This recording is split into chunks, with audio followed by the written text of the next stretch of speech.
नमस्ते सभी को, आप सभी का स्वागत है मालवी एकेडमी के इस ऑनलाइन लर्निंग प्लेटफॉर्म में और आज के क्लैट के इस इंग्लिश के क्लास में। तो आज तो हमारा क्लास नहीं है, पर हाँ कुछ स्पेशल हमारे आज है। आज हम लोग 2024 के जो प्रीवियस ईयर पेपर है इंग्लिश का वो आज सॉल्व करेंगे और थोड़ा सा हम लोग एनालिसिस करेंगे कि कैसा क्वेश्चन था, it was easy, it was medium, ये सब हम लोग देखेंगे। और ये भी देखेंगे कि 2025 में कैसे हम लोग अपने आप को ग्रूम कर सकते हैं फॉर इंग्लिश और कैसा क्वेश्चन आ सकता है। ऐसे धारणा है कि जो 2025 का जो क्वेश्चन होगा वो थोड़ा सा आपका मॉडरेट होगा, क्योंकि 2024 में पैटर्न बदला था, 150 से 120 क्वेश्चन हो गया था, तो उसमें थोड़ा सा आपका इंग्लिश का क्वेश्चन जो है वो कम देखने को मिला था और उसका जो लेवल था वो भी थोड़ा सा इजी टू मॉडरेट लेवल में हो गया था, है ना। तो इस बार हम अपने आप को थोड़ा सा ग्रूम करेंगे कि हम लोग थोड़ा सा मॉडरेट टू हार्ड के ऊपर जाए। ओके, तो पहला जो हमारे कंप्रिहेंशन है वो इजी है, सेकेंड कंप्रिहेंशन भी इट इज़ इजी, थर्ड जो है वो थोड़ा सा अगर आप इंग्लिश में थोड़ा सा अच्छे हो, रोज एडिटोरियल पढ़ते हो, पैसेज पढ़ते हो तो वो आपके लिए इजी है, और फोर्थ जो कंप्रिहेंशन है वो इतना इजी है छोटे बच्चों के करने जैसा, ठीक है। तो पहला कंप्रिहेंशन हमारा क्या है, in the realm of contemporary literature, the interplay between character and setting is a nuanced dance that shapes the narrative essence. सबसे पहले तो आपको ये देखना है कि पहला लाइन बताना क्या चाह रहे हैं कि रियल्म क्या होता है, आपका कार्य क्षेत्र, ठीक है। आप जहाँ पे काम करते हो, पे आप एक्टिविटी करते हो, वो जो आपका एरिया होता है वो आपका रियल्म होता है, ठीक है। Of contemporary literature the interplay between character and setting, ठीक है। तो इंटरप्ले मतलब होता है एक दूसरे का जो हमारे कनेक्शन होता है कैरेक्टर और सेटिंग का, ठीक है।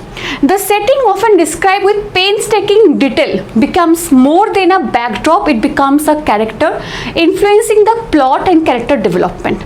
इसका मतलब ये बोला जा रहा है कि सेटिंग जो होता है कोई भी पोएम का, कोई भी चीज़ का, कोई भी लिटरेचर वर्क का, जैसे कि अगर आप मूवी देख रहे हो तो मूवी का एक सेटिंग तो होता है ना, जिसके थ्रू हम एक हीरोइन को कैसे एक्ट करना है, एक हीरो को कैसे एक्ट करना है और उसका प्लॉट कैसा होगा, मॉरल कैसा होगा, वो हम लोग डिफाइन कर सकते हैं। सेम तरीके से अगर लिटरेचर को देखोगे सेम सेटिंग सेम होता है, ठीक है।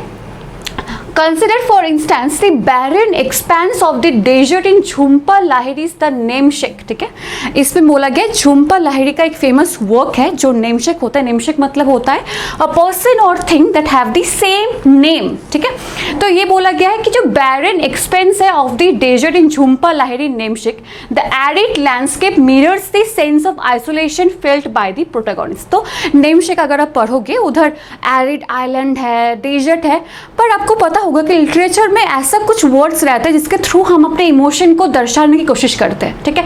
सेम तरीके से झुम्पा लाहिरी का जो वर्ड है द नेमशेक, उसमें भी वो डेजर्ट जो है, एरिड लैंड जो है, सन को अपने ह्यूमन इमोशन के थ्रू उसको डिस्क्राइब करने की कोशिश किया गया, ठीक है। The protagonist गोगोल as he navigates his identity crisis in the foreign land. तो इस पे ये बोला गया है कि गोगोल बोल के एक प्रोटैगनिस्ट है, एक हीरो है जो फॉरेन लैंड में जाके बहुत ज़्यादा आइडेंटिटी क्राइसिस में मतलब भुगत रहा है। अब what is the meaning of identity crisis, ठीक है। मैं हर एक वर्ड को आपको बहुत इलेबोरेटली समझाऊंगी, ऐसा आई थिंक आपको कहीं भी यूट्यूब में इतना अच्छा आपको नहीं मिलेगा, रीडिंग कंप्रिहेंशन का इलेबोरेटिव फॉर्म नहीं मिलेगा कि हर एक वर्ड को पकड़ के। तो आइडेंटिटी क्राइसिस मतलब होता है जब आप कहीं कहीं जाते हो, मान लो आप कहीं फॉरेन गए हो, you have nothing to do, आपके पास ना है कुछ पैसा, ना आपके पास कोई आइडेंटिटी है, ना लोग आपको पहचानते हैं, and then you are being in trauma, आप डिलेमा में रहते हो कि मुझे क्या करना है ज़िंदगी में, क्या नहीं करना है, तो आप कुछ ढूंढ नहीं पाते हो, आपके पास कोई वे आउट नहीं होता है, तो वो आपके पास होता है आइडेंटिटी क्राइसिस, ठीक है। The relentless sun and vast sand are not mere description, they are the silent witness to his inner turmoil. तो जो प्रोटैगनिस्ट है, जो हीरो है गोगोल, वो कहीं दूर जगह पे गए होंगे और उधर का जो सन है, उधर का जो डेजर्ट है, वो सिर्फ एक डेजर्ट और सन नहीं है, सन और डेजर्ट के थ्रू गोगोल के अंदर जो एक इनर टर्मोइल है, एक बहुत चिंता है उसके अंदर, एक बहुत दुख है, वो दर्शाने की कोशिश किया जा रहा है, ठीक है। इसका मतलब यह है कि सन और डेजर्ट जो है एक सिंबॉलिक फॉर्म के हिसाब से काम कर रहा है इस पैसेज में, ठीक है। On the other side of the literary spectrum there is Arundhati Roy, the God of small things.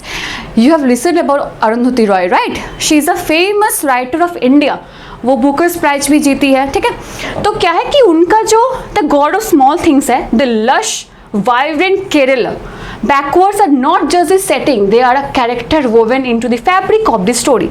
तो इसमें ये बोला गया है कि द लश बैकवाटर, केरला में आप जाओगे तो उधर बैकवर्ड्स वाटर्स जो होते हैं, लश मतलब क्या होता है, जो पेड़ जल्दी जल्दी उगता है, वाइब्रेंट, एकदम ग्लैमरस, ठीक है।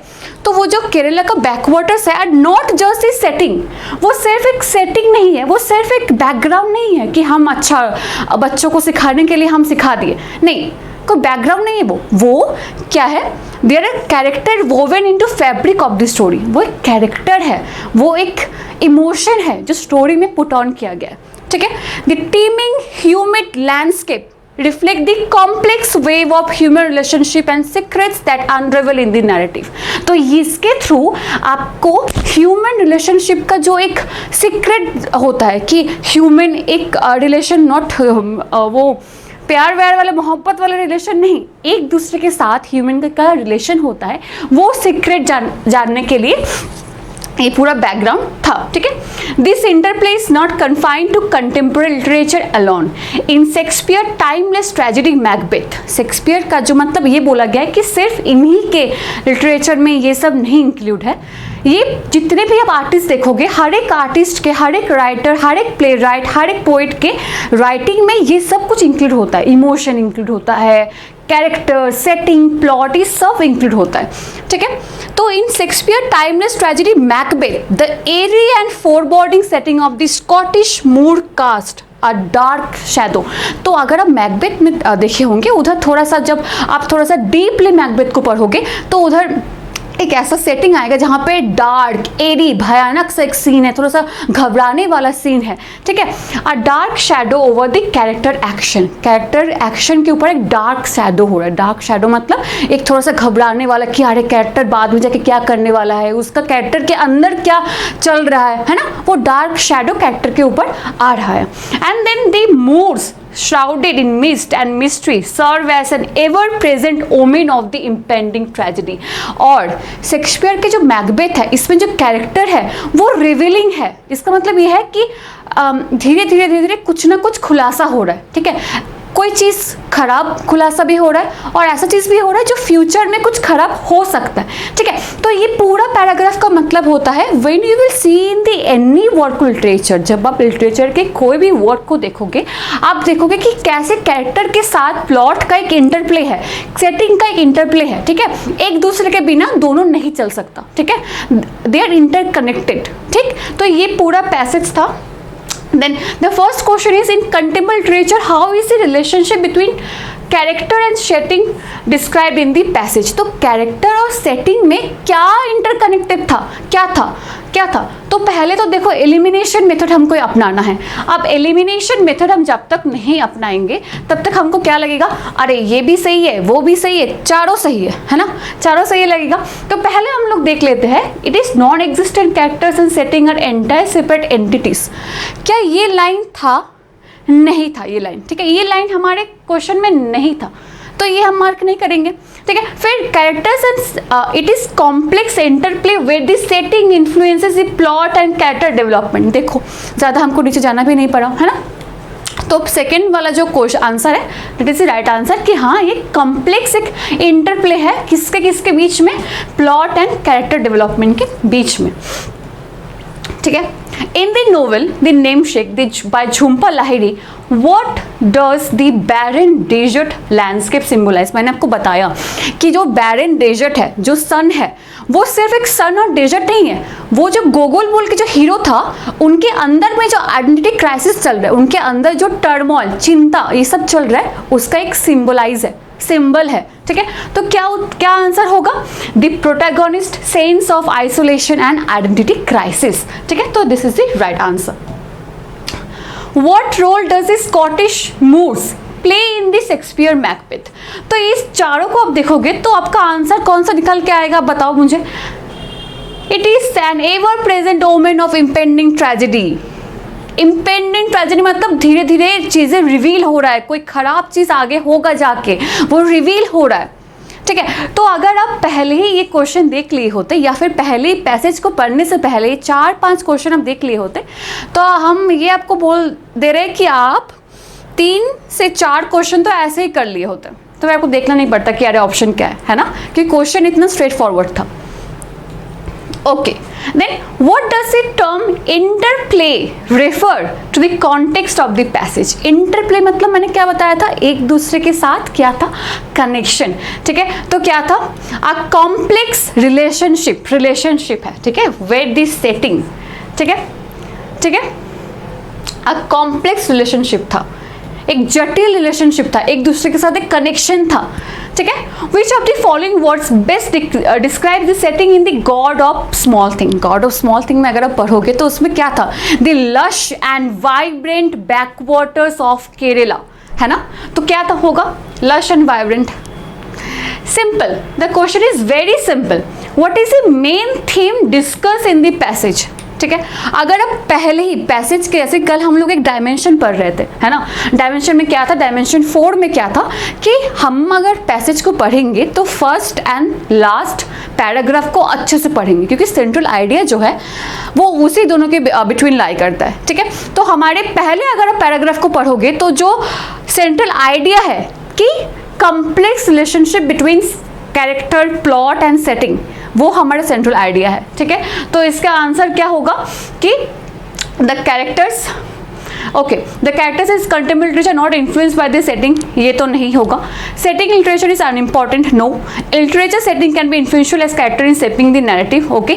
Settings have no role in character development, तो ये क्या उत्तर होगा हम लोगों का, in literature setting can be influential as character in shaping the narrative. ठीक है, ठीक है, चलो देन द सेकेंड डे से हमारे क्या है, the crisis of justice that is the subject matter of discussion in the media today is in the fact the crisis of justice for the middle class. Okay, crisis of justice मतलब justice में जो crisis आजकल में हमको देखने को मिल रहा है, कमी, क्राइसिस मतलब कोई चीज़ की कमी।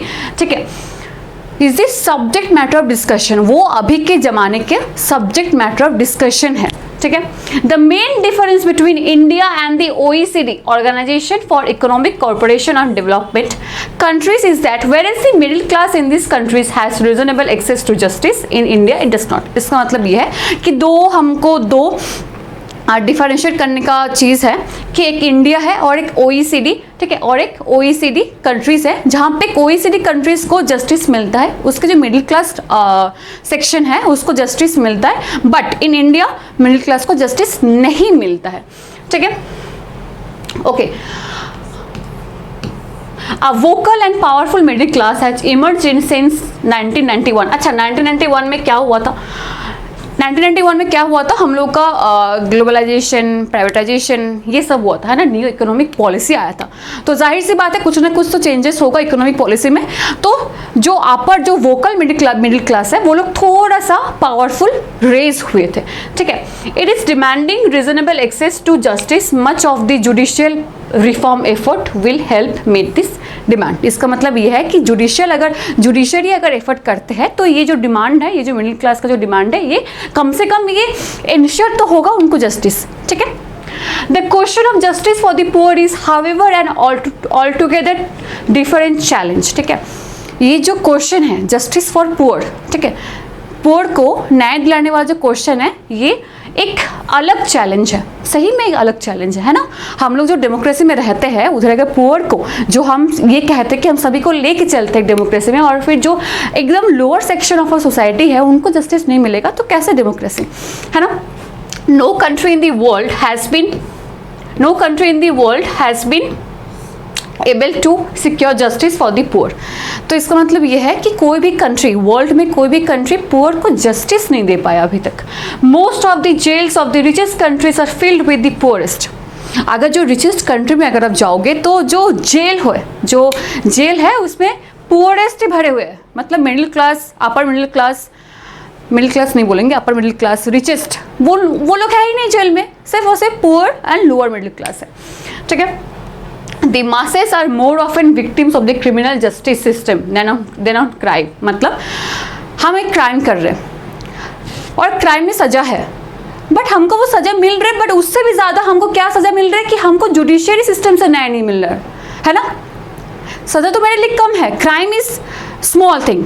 बट जो जुडिशरी सिस्टम में जो न्याय हमको नहीं मिल रहे वो कैसे चलेगा, वो तो नहीं चल पाएगा ना फिर, क्योंकि हम बिलीव करते हैं उसके ऊपर। In India as well jails are almost exclusively filled with the poor. India में भी जेल्स जो है वो पुअर से ही फिलअप है, ठीक है। The civil justice system is hardly accessible to them. जो सिविल जस्टिस सिस्टम है वो उनके लिए एक्सेसिबल है ही नहीं, वो लोग उसको एक्सेस कर ही नहीं पाएंगे, है ना। ऑब्वियसली अगर कोई आपको कह दे हम लोगों को कुछ नहीं पता, मान लो कि लोअर मिडिल क्लास पुअर को कुछ नहीं पता होता, obviously they are not educated at all, वो लोग उतने ज़्यादा एजुकेटेड नहीं होते हैं। अगर उनको कोई कह दे कि आप जाओ हाई कोर्ट में, सुप्रीम कोर्ट में जाके इतने घंटे खड़े रहो, ये सब करना है, पेपर वर्क करना है, वो लोग नहीं कर पाएंगे, है ना। They are often victimized by lawyers, torts and court stuff. And even वो लोग सिर्फ अपने क्राइम के लिए विक्टिमाइज नहीं होते, वो लोग लॉयर से भी विक्टिमाइज होते हैं। वो लोग जो ऑफिशियल, जो ऑफिस बियर्ड लोग हैं, वो भी उनको क्या करते हैं, परेशान करते हैं। They are docket excluded, a new type of untouchability. Docket excluded मतलब ये वर्ड अब मार्क कर लेना, जो भी थोड़ा सा कठिन वर्ड होता है पैसेज में वो हमको दिमाग में रखना होता है। डॉकेट एक्सक्लूडेड मतलब पुअर जो है वो न्याय से बाहर है, मतलब उनको न्याय नहीं मिल रहा है, ठीक है। और ये एक नया टाइप ऑफ अनटचेबिलिटी है। अनटचेबल था ना हमारे पुराने ज़माने में कि उसको नहीं छूना है, पुअर को नहीं छूना है, ऐसे अगर नीचे है कोई कास्ट तो उनको नहीं छूना है। तो अभी पुअर के लिए भी ऐसा ही हो गया कि कोई उनको महत्व देते ही नहीं है, इंपॉर्टेंस देते ही नहीं है, ठीक है। The language and the logic and the colonial and the feudal culture of the judicial system are alien to them. It really takes cognisance of their needs and interest. मतलब ये जो जुडिशियल सिस्टम है, ये सब कुछ है, ये उनको पता ही नहीं है। उनके बारे में जो कॉग्निसेंस वाला जो वर्ड है, इसका मतलब होता है अवेयरनेस, नॉलेज। कोई नॉलेज ही नहीं है उनको ये जुडिशियल सिस्टम के प्रति, तो फिर कैसे वो अपने लिए न्याय मांगेंगे? हमको बताओ, अगर कोई चीज़ के लिए हमको कोई नॉलेज ही नहीं है तो कैसे बोलेंगे कि मुझे ये दो, मुझे वो दो? नहीं बोल पाएंगे ना। The main concern therefore is to escape the attention of the justice system, criminal and civil. A landless Dalit person in the interior of Madhya Pradesh once gave me as an insightful definition of the court from the perspective of the masses. A court is a place where you are forcibly taken by the police to be punished. No one goes through a court. In contrast, many lawyers and judges colloquially define a court as a temple of justice where the right are protected. मतलब इसका मतलब ये है कि मध्य प्रदेश से एक लोग है, एमपी से एक लोग है, जो अपने जो एक व्यू है कोर्ट के प्रति वो बता रहे कि कोर्ट जो है वो जाने का जगह तो है, पर मिडिल क्लास के लिए, पुअर के लिए वो एक जगह है जहाँ पे उनको पनिश ही किया जाएगा, उनको न्याय नहीं मिलेगा, है ना, उनको पनिश ही किया जाएगा, ठीक है। These sharply divergent vision mean that justice for one section is often injustice for another, ठीक है। Protecting the livelihood of traditional taxi and auto drivers from predatory pricing by corporate app-based taxi provided by imaginative with the available tools of law to delay their incursion should be seen by the rich and by section of middle class as a failure of the judicial system and possibly as also resulting in downgrading of the ease of doing business. तो इसमें ये बोला गया है कि आजकल जो taxi चलता है, ऑटो चलता है, तो उसको दबा दिया गया, मतलब जो रिच क्लास होता है, जो टैक्सी ड्राइवर होता है, जो ओला वोला चलते हैं, वो दबा दिया गया। और जो ऑटो ड्राइवर है उनके लिए अगर कोई लॉ है तो वो लॉ बहुत धीमे काम करता है। मतलब ऐसे मानो कि 2-3 साल पहले कोई केस किया था, अभी भी चल रहा है, तो क्या फ़ायदा? कुछ फ़ायदा नहीं है, okay. However, the masses would see such a judicial intervention as strong evidence of a good justice system. Okay, although the conflict over competing vision of the nation and conflicting demands from social and economic segment have confined judicial reform of the judicial administration mainly to neutral areas such as process reform, procedural law, technology, planning and court and ease management, judge strength and the workload of judges, there has been considered improvement in these areas and the judicial system has improved its performance. इसका मतलब ये बोला गया कि जितने area मैं अभी पढ़ी हूँ कि procedural law, technology, planning, court, इन सब में जुडिशियल सिस्टम जो है अच्छा काम कर रहा है। बट जो सिस्टम मैंने बोला पुअर के लिए, लोअर मिडिल क्लास के लिए, कोई क्राइम के लिए, उनके लिए जुडिशियल सिस्टम अभी तक उतना अच्छे से परफॉर्म नहीं कर पाया है, ठीक है। ओके, और एक चीज़ जो है, ये हर एक पैसेज के नीचे उसका जो सोर्स है वो भी मेंशन रहता है, तो आप चाहो तो इस सोर्स से इस सोर्स आपको फिर से जाके नहीं करना है, बट हाँ ये याद रख सकते हो जब आप न्यूज़पेपर पढ़ोगे, एडिटोरियल पढ़ोगे, ऐसा आएगा तो एक बार आप उसको देख लेना, ठीक है। तो पहला क्वेश्चन क्या है, what is it central thesis of the above extract, central theme of the above extract. तो क्या है, the practice of untouchable text various forms in modern India, ये नहीं है, ठीक है। The imagination of justice of poor and rich is vast different, okay, ठीक है। तो ये हमारे सही उत्तर है, क्योंकि हमने देखा कि पुअर और मिडिल क्लास, रिच का जो जस्टिस सिस्टम है वो डिफरेंट है, ठीक है। What does the author mean by docket excluded in the second paragraph? मैंने आपको बताया था कि वर्ड नोट डाउन कर लो। इसका मतलब होता है कि जब पुअर अपने जस्टिस सिस्टम से एक्सक्लूड हो जाते हैं, न्याय से एक्सक्लूड हो जाते हैं, ठीक है। तो इसमें क्या है, the poor do not have easy access to the क्या जस्टिस सिस्टम, ठीक है। चलो, then which of the following words best describe the experience of different segments of the people with the justice system as described in the third paragraph, ठीक है। तो third paragraph में क्या था, जस्टिस सिस्टम जो है वो कैसे मेंटेन किया गया है, उसमें से 4 वर्ड में क्या होगा, सिम्बायोटिक नहीं होगा, अफेक्टिव नहीं होगा, this is conflicting. What is the meaning of conflicting, इसका मतलब होता है कॉन्ट्राडिक्टरी, ठीक है, एक दूसरे के विपरीत, opposite, okay. Then which of the following statement is the author most likely to disagree with? अच्छा, पिछले में क्वेश्चन क्या था, agree with, and now it is disagree with, मतलब नहीं मानते हैं, ठीक है। कौन सा नहीं मानते हैं, a truly representative democracy would ensure that the interests of the poor are also represented in the judicial system, okay. The law ensures equality both in text and in practice, ये तो नहीं करते obviously. The poor suffer most at the hands of the lawyer and torts, ठीक है, compare to जजेस who might still pronounce judgement, तो ये भी नहीं है। तो ये अगर आप देखोगे तो इसमें ये बोला गया है कि लॉ जो है वो इक्वलिटी इंश्योर करते हैं, जबकि लॉ इक्वलिटी इंश्योर नहीं करते हैं, ठीक है। तो ऑथर जो है वो इसमें डिसएग्री करते हैं कि नहीं करते हैं, लॉ इंश्योर इक्वलिटी नहीं करते हैं, ठीक है। तो what makes reform of judicial administration a neutral area, neutral मतलब क्या है, ना इधर का ना उधर का, बीच में रहना है, ठीक है। तो इसमें क्या होगा, person across socio economic strata agree on the need to reform judicial administration, okay.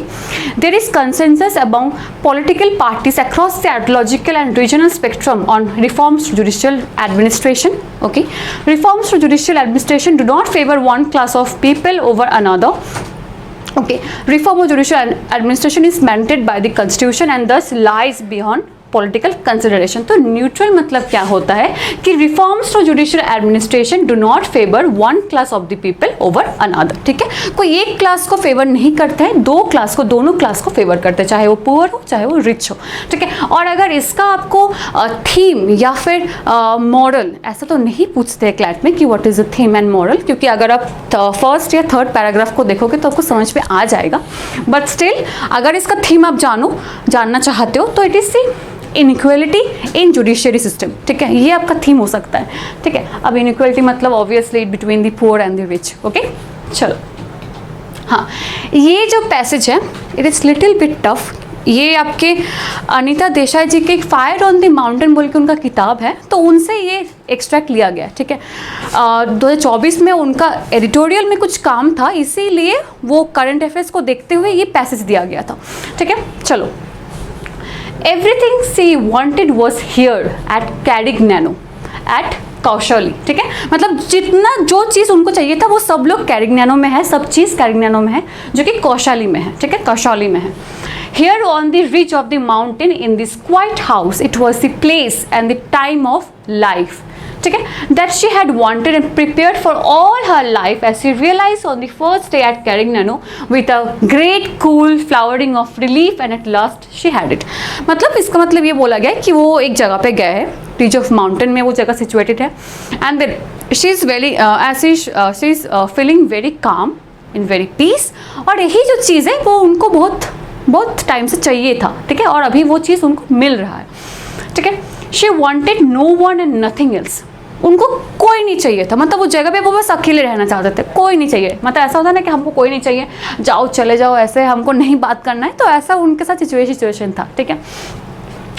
What ever else come or happened here, would be an unwelcome intrusion and distraction. और कोई भी चीज़ अगर इधर होगा तो वो एक डिस्ट्रैक्शन होगा। अगर मैं इधर अकेली बैठी हूँ और मैं चाहती हूँ कोई ना आए मेरे पास और सभी लोग आके मेरे से बात करना चाह रहे हैं, तो ये obviously it is a distraction, right.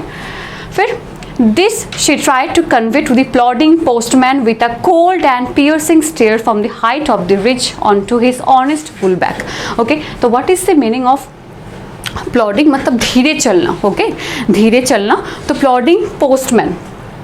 Okay, तो वो जो ऑथर है वो पोस्टमैन को ये बताना चाह रहे कि आप हमको डिस्टर्ब मत करो, I want to live alone, ऐसे कुछ, ठीक है। Unfortunately he did not look up at her on the hill top but stared stolidly down at the dust piling into his shoes as he plodded on। मतलब obviously वो नहीं देखे ऊपर उनको, वो नहीं देखे और फिर वो चले गए। What is the meaning of stolidly? It meaning कि आप जब रिएक्ट नहीं करते हो, आप जब इमोशन आपका एक्सप्रेस नहीं करते हो, ठीक है। और फिर वो इमोशन एक्सप्रेस नहीं किए, कुछ बोलना चाहते थे वो पोस्टमैन, पर वो नहीं बोल पाए and then he move back, वो चले गए।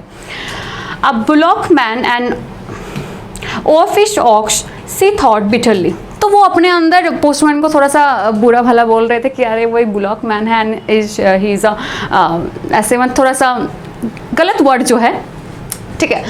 And then she step backward the garden and the wind suddenly billowed up and threw into the pine branches about as though to curtain her. Okay, ये था कि कैसे वो अपने garden में गए, कैसे विंड ब्लो हुआ, ये उसका डिस्क्रिप्शन है, ठीक है। She was grey, tall and thin around her silk sari made a sweeping shivering sound and she fancied she would merge with the pine trees and be mistaken for one। अच्छा, चीज़ ये है कि जब आप passage को पढ़ोगे तब ये किसी का जो डिस्क्रिप्शन होता है कि she is very beautiful and she is wrapping a sari, तो ये सब कोई काम का नहीं होता, ठीक है। तो उसको एक लाइन में पढ़ लो। Okay, and then to be a tree no more and no less was all she was prepared to undertake। Okay, what pleased and satisfied her so here at Carriacno was its barrenness। Okay, तो जो author है उनको क्या अच्छा लगा कैरियाग्नो में? अच्छा लगा बैरननेस। बैरननेस मतलब क्या होता है? जहाँ जो इनफर्टाइल चीज़ होते हैं। और इनफर्टाइल के हिसाब से अगर हम सिंबल के हिसाब से इसको देखें तो सिंपलिसिटी जो है वो उनको बहुत अच्छा लगा है, ठीक है। This was the chief virtue of all Kaushali, of course it's darkness. It had rocks, it had pines, it had light and air.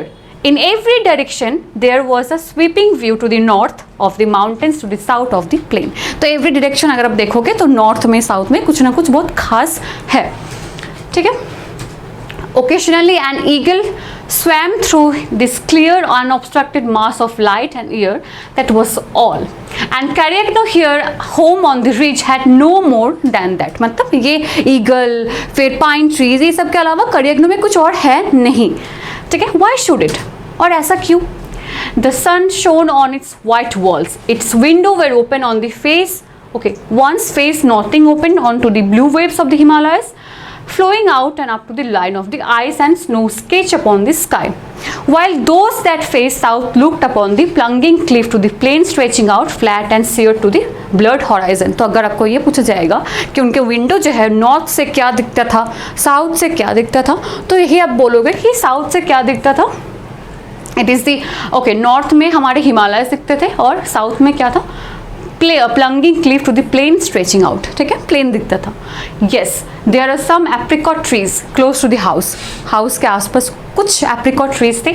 There were clumps of iris. Okay, iris एक फ्लावर होता है और अगर आप इसको एक ऐसा symbol देखोगे, it is a symbol of courage and faith. Okay, जैसे कि लिटरेचर में हम लोग कुछ चीज़ पढ़ते हैं तो उसका एक सिंबल मीनिंग होता है, ठीक है, उसके अंडरलाइन मीनिंग होता है, तो वही है, ठीक है। Iris that is finish blooming, जो आयरिस जो फूल जो है वो फिनिश ब्लूमिंग मतलब वो ऑलरेडी ब्लूम कर चुका है, ठीक है। There was the kitchen with the wing of smoke lifting out of the chimney and a stake of wood, but this were incidental, almost unimportant। और ये सब जो चीज़ है ये इंसिडेंटल है, मतलब ऐसे ही आ गया है, ये इंपॉर्टेंट नहीं है हमारे लिए, ठीक है। तो उनके लिए ये था कि पूरा जो जिस्ट है इनका कि वो कहीं जाना चाहते थे जिसका नाम कोरियाग्नो है, उधर पे वो गए थे और फिर उधर वो अकेले रहना चाहते थे। ओके, अगर अकेले रहना चाहते थे तो बीच में एक और कैरेक्टर आया, वो है पोस्टमैन हमारे, तो पोस्टमैन चला भी गया, okay, with a very sad face. And then she describe कि क्या क्या हमने देखा आस पड़ोस में और क्या क्या हमको फील हुआ। Okay, just like that. Okay, तो first question is what does the protagonist. Okay, protagonist और एंटागनिस्ट मतलब क्या होता है कि प्रोटैगनिस्ट होता है the hero and then the one it is the negative character we can tell. Okay okay, preference for barrenness and starkness at करियाकनो suggest about her personality. मैंने तभी बोला आपको कि बैरनेस क्या होता है, जो इनफर्टाइल होता है ज़मीन.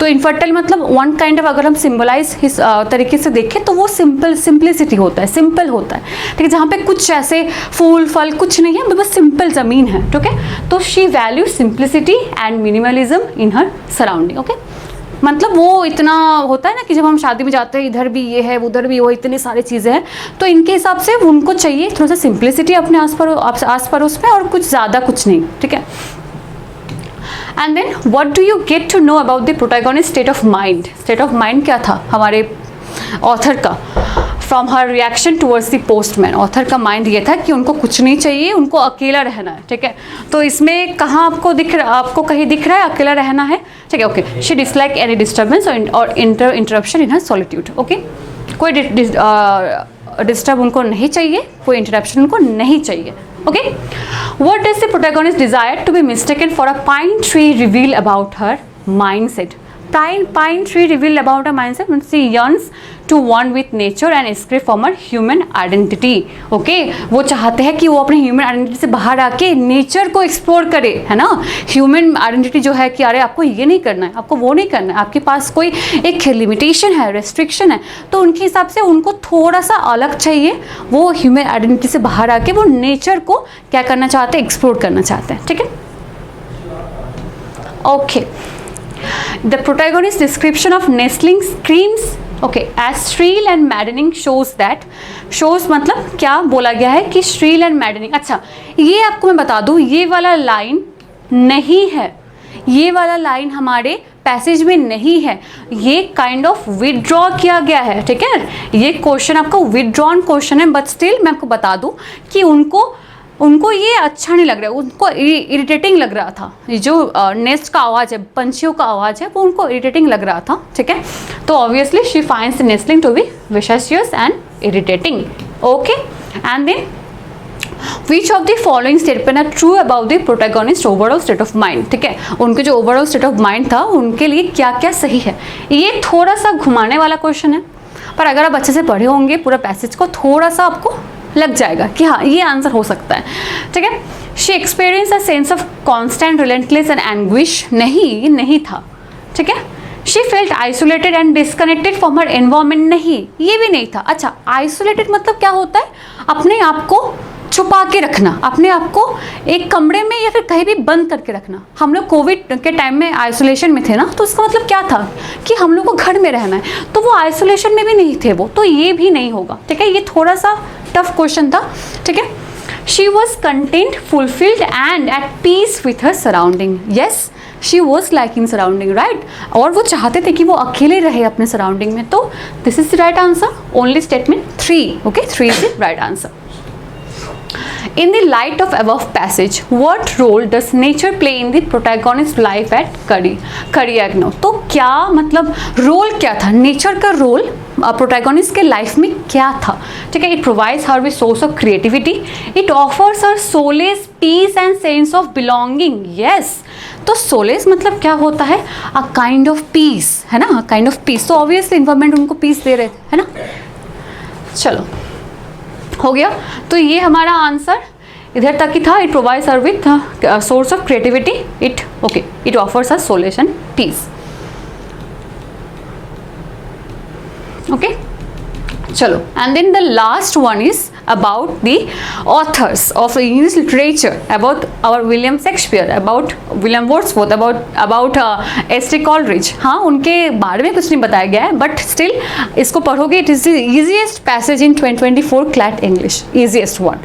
ठीक है, तो क्या है, English literature is a vast and diverse field that has left an indelible mark on the world of letters. ठीक है, इसका मतलब ये है कि इंग्लिश जो है वो एक वास्ट एंड डाइवर्स फील्ड है, जो कि एक मार्क मार्क मतलब होता है ना कि रिमार्केबल, एक मार्क मतलब एक मार्क छोड़ के गया है पूरा हमारे वर्ल्ड ऑफ लिटरेचर्स में.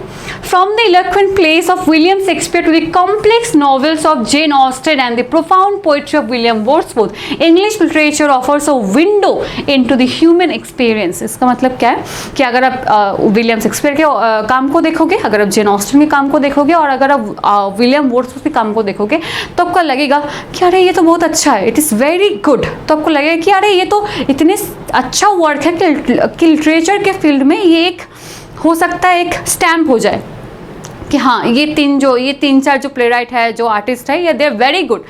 ओके, फिर one of the luminaries of English literature is William Shakespeare. तो लिटरेचर में एक ऐसा व्यक्ति जो पूरा लिटरेचर को अपनी किरण से, अपना लाइट से जो रोशन किया है, वो है हमारे विलियम शेक्सपियर.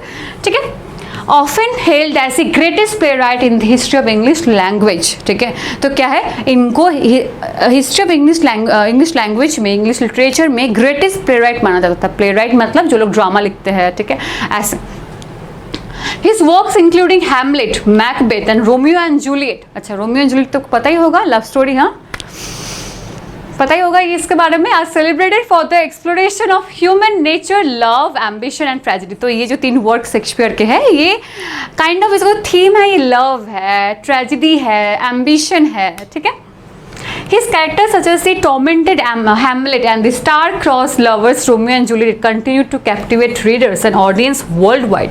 तो इनका जो कैरेक्टर है, हैमलेट जो कैरेक्टर है इनका जो मैकबेथ जो कैरेक्टर है, इनके जो रोमियो एंड जूलियट जो कैरेक्टर है, ये वर्ल्ड वाइड में राज कर रहा है. क्योंकि इनका, अब देखोगे कि कोई इंसान एक दूसरे से प्यार करते हैं तो हम लोग बोलते हैं ना कि अरे ये रोमियो जूलियट है. मतलब हमारे दिमाग में कहीं ना कहीं ये नाम जो है एकदम इंस्टिल हो गया है, तो इसीलिए हम इसको अच्छे मानते हैं, है ना. जो चीज़ हमारे दिमाग में हमेशा के लिए रहेगा, दैट इज द मास्टरपीस. ठीक है, The 19th century ushered in a new era of literary giants. Okay, 19th century में जो था, 19th century मतलब टाइम पीरियड क्या है, 80s.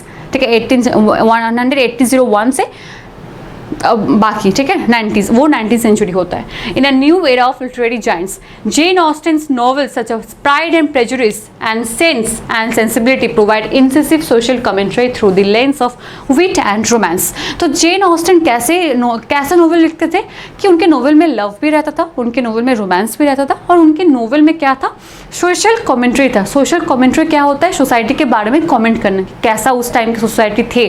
जैसे कि अगर आप प्राइड एंड प्रेजुडिस की पूरा थीम देखोगे तो उसमें लव, फिर वुमेन का जो एक सोसाइटी में तो उस टाइम जो उनको दबाया जाता था. ठीक है, सोसाइटी में एक मैरिज को एक कैसे दिखाया गया है ना. इविल नहीं दिखाया गया है, पर काइंड ऑफ वो न्यूट्रल दिखाया गया है ना. तो वो सब आपको उस नोवेल में मिलेगा. It's a very good novel, अगर आप चाहते हो तो पढ़ सकते हो. ठीक है, Austen's heroines like Elizabeth Bennet. Yes, Elizabeth Bennet is the heroine of Pride and Prejudice. Okay, and then Elinor Dashwood remain beloved literary figures known for their intelligence and resilience. The Romantic era brought forth poets like William Wordsworth and Samuel Taylor Coleridge, who celebrated the beauty of nature and emotional intensity of the individual. आप romantic poet मतलब ये मत सोचो कि यार ये लोग सिर्फ प्यार मोहब्बत वाले किताब लिखते थे. नहीं, रोमांटिक पोइट क्या है, रोमांटिक पोइट्री क्या है कि जब उस टाइम के मतलब ज़माने में 1798 से रोमांटिक एरा शुरू हुआ है लिटरेचर का. ठीक है, तो उस ज़माने में क्या था कि ये जो राइटर है William Wordsworth, S T Coleridge, ये लोग कॉमन मैन की भाषा में लिखते थे. मतलब उसके जस्ट पहले जो एरा था उसमें लोग बहुत ज़्यादा इधर उधर घुमा फिरा के लिखते थे, थोड़ा सा नॉलेजेबल लैंग्वेज. पर इसमें क्या था, ये लोग इमोशन को एक्सप्रेस करते थे in a very simple words. तो ये है रोमांटिक एरा. ठीक है, this is the romantic era. फिर इसके बाद Wordsworth, I wander lonely as a cloud. ठीक है, ये डैफोडिल्स का लाइन है. ठीक है, and Coleridge the rime of the ancient mariner are testament to the power of the written words to evoke profound emotion and imagery. Okay, profound towards 20th century English literature continued to evolve. Virginia Woolf ground breaking novel. Virginia Woolf जो है एक feminist writer थे. ठीक है, feminist writer मतलब क्या है, वो फेमिनिज्म को ज़्यादा दर्शाते थे. वो जो फीमेल कैरेक्टर है उनको ज़्यादा दिखाते थे, उनका जो उनको क्या झेलना पड़ता है, उनको कैसे वो एम्बिशियस बन सकते हैं, ये सब वो दिखाते थे. ठीक है, तो उनका जो राइटिंग है Mrs डोलोवे Dalloway and explored the inner thoughts and lives of his characters with a modernist narrative style. ठीक है, वर्जीनिया वुल्फ का जो राइटिंग का जो स्टाइल था वो मॉडर्निस्ट नैरेटिव स्टाइल था. ठीक है. Dystopian vision as seen in George Orwell's 1984. अच्छा, जॉर्ज ऑरवेल का नाम आप सुने होंगे. एनिमल फॉर्म में, है ना, एनिमल फॉर्म में वो लिखे थे, जो कि एक सटायर है, तो उसमें आप सुने होंगे. And 1984 provide stark warning about the danger of totalitarianism and the erosion of individual freedom. मतलब जॉर्ज ऑरवेल जो है वो टोटलिटेरियनिज्म के बारे में बहुत ज़्यादा लिखते थे. इसका मतलब क्या है? इसका मतलब है कि एक ऐसा गवर्नमेंट, एक ऐसा पॉलिटिकल पार्टी जो अकेले रूल करते थे, जहाँ पे कोई डेमोक्रेसी नहीं होगा, जो वो कहेंगे वही होगा, बाकी और कुछ नहीं होगा. तो ठीक है, तो ये कंसेप्ट है, and the erosion of individual freedom. ठीक है. Today, English literature is a global phenomenon transcending borders and language. Indian authors like Arundhati Roy with her novel The God of Small Things, ये second बार इनका उल्लेख हो रहा है, ठीक है, पैसेज में, have won prestigious international literary awards. The book not only explores intricate family dynamics but also delves into the broader socio-political landscape of India. ठीक है, उनकी किताब जो है वो सिर्फ हमारे फैमिली डायनामिक्स के बारे में नहीं है, फैमिली के बारे में नहीं है. अगर आप उस बुक को पढ़ोगे तो सोशियो पॉलिटिकल जो डायनामिक्स है इंडिया का, वो भी आपको देखने को मिलेगा. ठीक है. And then in summary, English literature is a testament to the enduring power of the storytelling and written word. It encompasses an array of authors, theme and style that continue to captivate and inspire readers across the world. और English literature अगर हम देखेंगे और इनका जो summary हम लोग पढ़ेंगे तो एक प्रूफ है. टेस्टामेंट मतलब होता है प्रूफ. ये एक प्रूफ है कि the enduring power of story telling and the written word. It encompasses an array of authors. इसका मतलब यह है कि एरे जो ऑथर्स है, जो थीम्स है, वो वर्ल्ड के हर एक व्यक्ति को इंस्पायर करते हैं, हर एक इंसान को इंस्पायर करते हैं. ठीक है. देन हम लोग क्वेश्चन में चलते हैं. Who is often regarded as the greatest playwright. तो ये तो क्वेश्चन में साफ साफ लिखा है कि William Shakespeare is the greatest playwright of the era, है ना.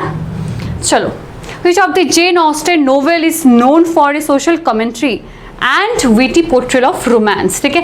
अगर इस पे प्राइड एंड प्रेजुडिस भी होता, ठीक है, अगर इस पे प्राइड एंड प्रेजुडिस हमारा ऑप्शन में होता तो ये थोड़ा सा डिफिकल्ट हो जाता हमारे लिए, ठीक है, आंसर करने के लिए, क्योंकि प्राइड एंड प्रेजुडिस में भी हमारे same to same wit and romance है और इसमें भी है, थोड़ा सा डिफिकल्ट होता, बट स्टिल इसमें नहीं है. तो ये हमारे क्या होगा? Jane Austen. ये जॉर्ज ऑरवेल के हैं, ये हमारे विलियम वर्ड्सवर्थ का है और ये एस.टी. कॉलरिज के हैं. ठीक है. चलो, who are the romantic poet. Romantic poet कौन थे? रोमांटिक पोइट देखो, अगर आप अच्छे से देखो, अगर कल आप लोग डायमेंशन को पढ़े होंगे, है ना, तो डायमेंशन में ये था कि आप पहले एक बार क्वेश्चन देख लो पैसेज का. क्वेश्चन में आप कीवर्ड ढूंढो कि कौन सा कीवर्ड से हम पैसेज में पढ़ेंगे, तो हमारे दिमाग में ये खटकेगा कि अच्छा ये कीवर्ड तो मैंने क्वेश्चन में देखा है, तो मैं तुरंत आंसर कर पाऊँ. तो देखो, अगर आप रोमांटिक पोइट वाला कीवर्ड देखे होंगे, अगर आप जेन ऑस्टन वाला कीवर्ड देखे होंगे, अगर आप ग्रेटेस्ट प्लेराइट वाला कीवर्ड देखे होंगे, तो आपका आंसर ऐसे भी आ जाएगा. आपको टाइम लगाने की कोई ज़रूरत नहीं है. ठीक है. फिर इसमें क्या होगा हमारे उत्तर? William Wordsworth and Samuel Taylor Coleridge. Okay. Then what is the title of Virginia Woolf novel. देखो, एकदम सीधा क्वेश्चन पूछा गया है. नो कहीं घुमाना फिराना कुछ नहीं है, सीधा क्वेश्चन पूछा गया है इसमें. ठीक है. तो क्या होगा? Mrs डैलोवे. Okay. Identify the 20th century novel mentioned in the passage that provides a warning about the dangers of totalitarianism. ठीक है. तो क्या होगा ये? 1984 by George Orwell. Okay. Okay. तो the last question is what does the passage highlight as the enduring power of English literature. तो enduring power क्या है इंग्लिश लिटरेचर का? कि the diversity of his authors, themes and style. ये जो author, theme and style का जो diversity है, डाइवर्सिटी मतलब एक culture, society, politics, family, love, wit, ये सब जो एक ऑथर अपने राइटिंग में लिखते हैं और एक पूरा राइटिंग को डाइवर्सिफाई करते हैं, तो ये एक यूनिक स्टाइल है. ठीक है. ये एक हमारे हम लोग बोल सकते हैं कि इंग्लिश लिटरेचर की एक एंड्योरिंग पावर है. ठीक है. तो हमारा जो रीडिंग कम्प्रीहेंशन है वो ख़त्म है. 4 कम्प्रीहेंशन था. It is almost done. जो चीज़ आपको अच्छे से देखना है कि अभी तो हम लोग 2024 से क्वेश्चन करेंगे and then we will move to 2023 and then 2022. अगर टाइम रहेगा we will move up to 2020. ठीक है. तो आपको इसमें ये चीज़ देखना है कि question is not very hard. Question जो है हार्ड नहीं है, ठीक है। और आगे वाले एग्जाम में भी ऐसा नहीं होगा कि आपको इतना हार्ड क्वेश्चन दिया जाए कि आप कर नहीं पाओगे, ठीक है, ऐसा नहीं होने वाला है।